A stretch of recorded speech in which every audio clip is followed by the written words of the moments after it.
April is Cannabis Awareness Month, and here now to talk about the drug and its effects, we have Peter Latondra, CEO of Clinical Services of Rhode Island, as well as Brandy Bates, treatment consultant at Clinical Services of Rhode Island. Peter, good morning. Hey, good morning. Good nice to see you you again. Brandy, pleasure to have you join us as well today.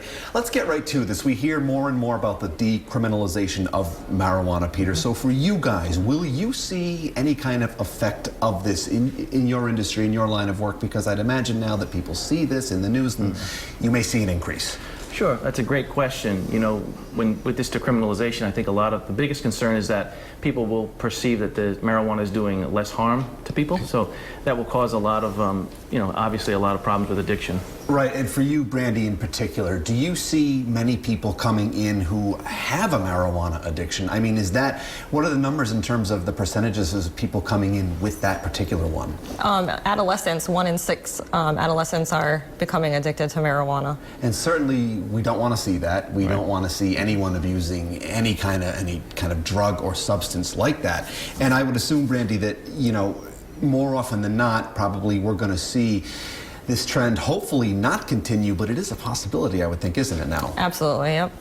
And with things becoming more accessible, obviously with people's perceptions about it have changed over the years, but it's becoming more accessible, so there's going to be more of it on the street, more ability to kind of experiment and try different things. Well, I think now that's the unfortunate notion here. We all know how teenagers are. We all know how kids are and young people are. Oh, well, it's legal now. I can do whatever I want.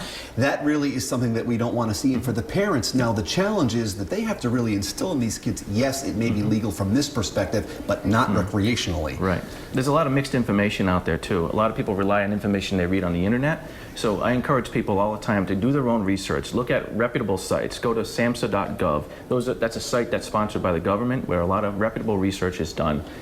And for you guys, if we see something, if we see signs that somebody we know, maybe a family member or a friend, may be becoming addicted to marijuana, where do we go from there? How do we sort of point them in the right direction? How do we offer that help?